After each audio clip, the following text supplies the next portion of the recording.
As they say, there's always a lesson for every pain you get. Or is it?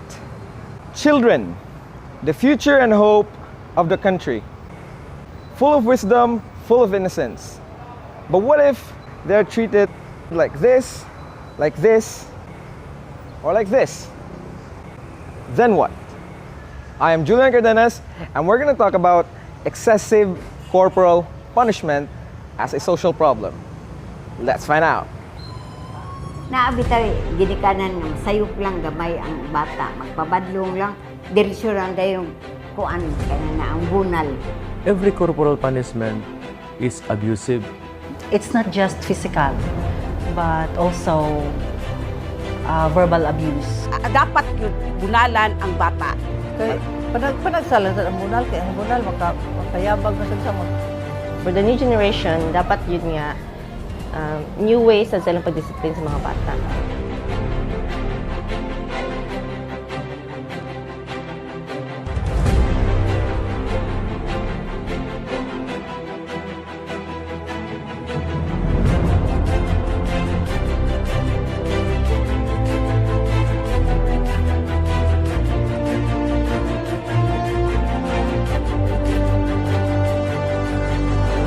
First and foremost, I would like to define what is corporal punishment. For me, a corporal punishment is a kind of penalty which involves inflicting bodily harm upon a person. Precisely, I am against of it because the punishment for me must be for the sole purpose of reforming an offender. And those who are guilty of crime should have given the opportunity to reform themselves. So punishment must be always tempered with mercy and for the purpose of reformation. Para nako, ang corporal punishment, okay ka na. Ni adtong panahon pa sa karaan. Pero sa karon na, I think ang corporal punishment dili angay nga pahamtang nato sa mga kabataan.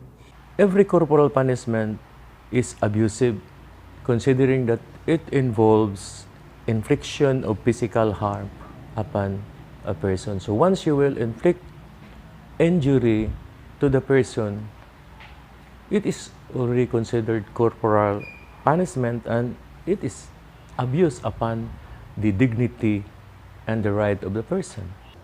It's an abuse for me if it's not just physical, but also verbal abuse. So if I'm going to say words that is hurting to my child, I believe in the saying that in Filipino term na ang sakit daw or ang latay sa puso ay mas mahirap maghilom compare with the scars or lashes sa ating katawan.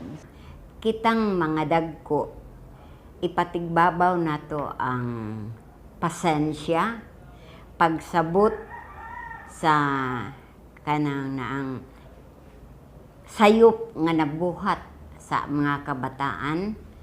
Unya ato pud silang tagaan o kanang na ang pahimangno nga ang ilahang gibuhat dili makaayo para sa ilahang ugma ug sa mga kabataan nga uban. I consider an abuse if dinigid makaya sa bata, like kung ang parents mo mangulatan na sa bata nga kana bitong magdugo na or kanang sa makita na mo sa bata bitaw nga sa iyang kasakit sa physical injury nga iyang nadawat tungod sa disiplina niya sa iyang parents, so he needs another guidance from other people like us social workers nga pwede sad makatabang sa ilaha. As a Christian, I need to obey also the law. A good and responsible Christian submit or apply the law of the land with all his or her heart. So I must submit. I must follow what is stated in the law. Inhuman and degrading punishment for me should not be welcomed in a civilized society. Since we are a society of men, or rather a society of law and not of men, for me, degrading, unchristian, inhuman punishment should be at all cost avoided. There is no room for this kind of punishment. People in the correct authority have voiced out their concerns over corporal punishment, excessive or otherwise.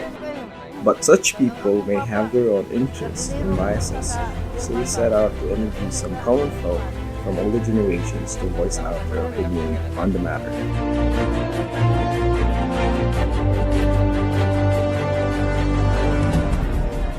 Sa kanang paagi nga pagdisiplina sa imuhang ginikanan ay nabuhat na nimo sa imong mga anak sa una nay. Naalahi mga batanon karon oy. Ang akong mga anak noon dili man jud sa barkadista sad niya. Nagkuan man jud sila padayon mag-eskwela, maong nakahuman. Pero kini lang ang tag-iya ning bugasan, kamagwangan. Wa sad makahuman kutob December, mag-graduation pagka March sa fourth year high school. Undang na jud siya sa December. Ako sa gunalan. I think we can still instill or apply that kind of punishment, but not in the classroom. I think in the family.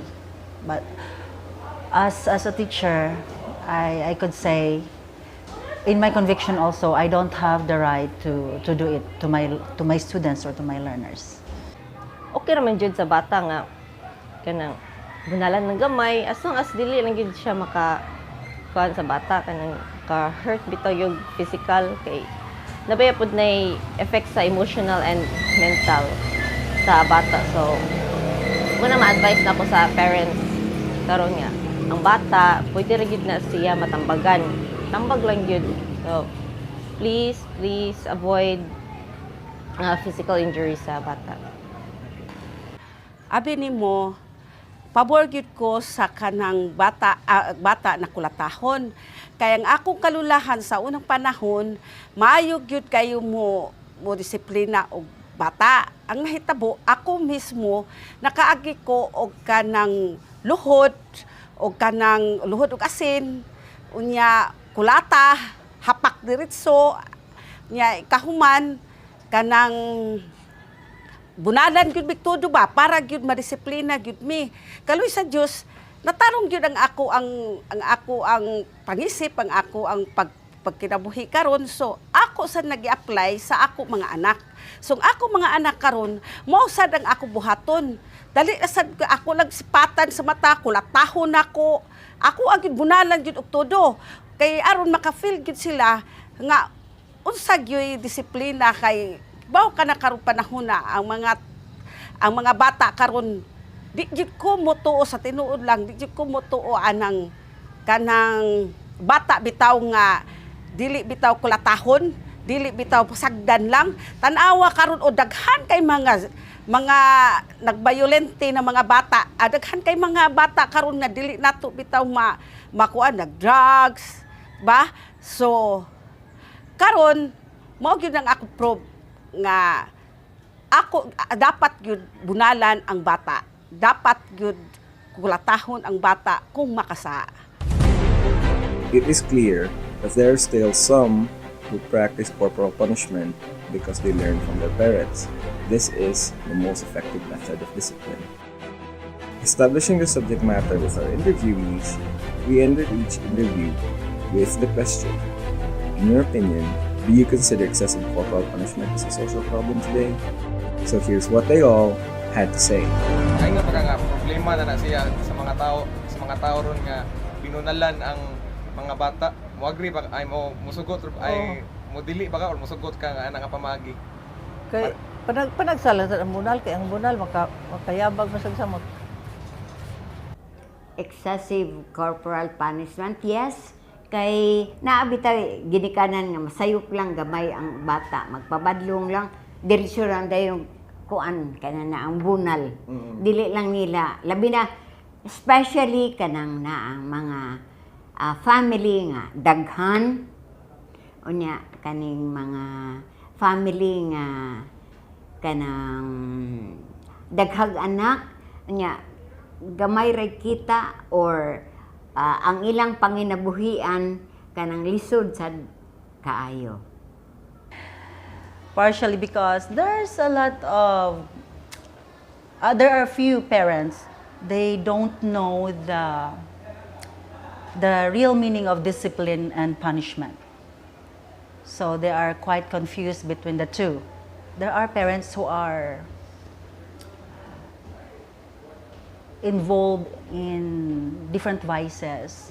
They have the chances to hurt or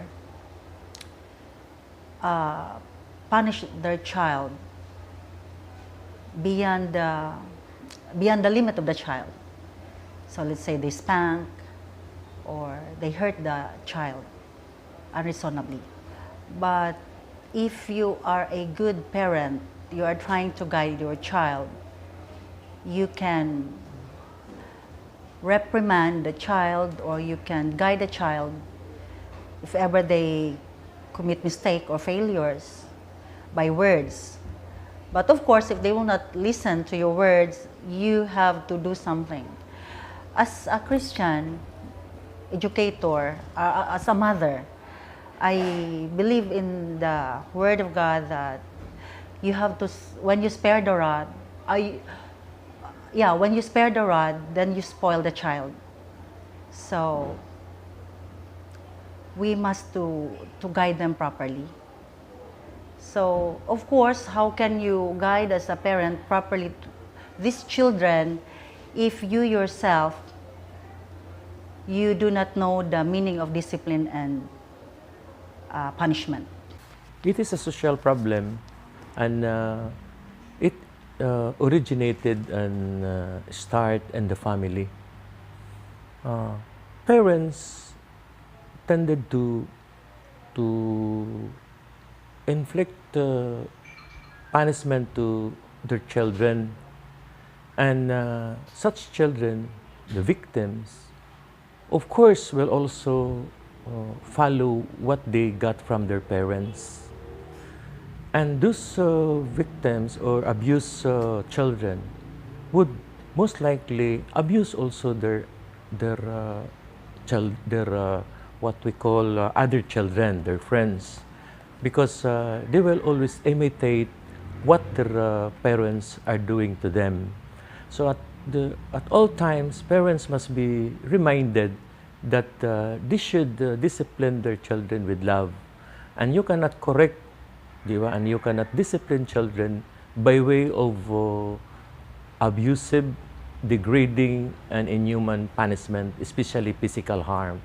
Inflicting them physical harm can never be accepted for me. Children must be loved, must be taught, must be understood, so that they will become a responsible citizens in our society in the future, because they are the future of our country. So they must be treated with kindness and love, first and foremost. That's all. In conclusion, as discussed by these experts and some common folk, it appears that excessive corporal punishment is partially a social problem today, due to the fact that in some ways, it's being controlled.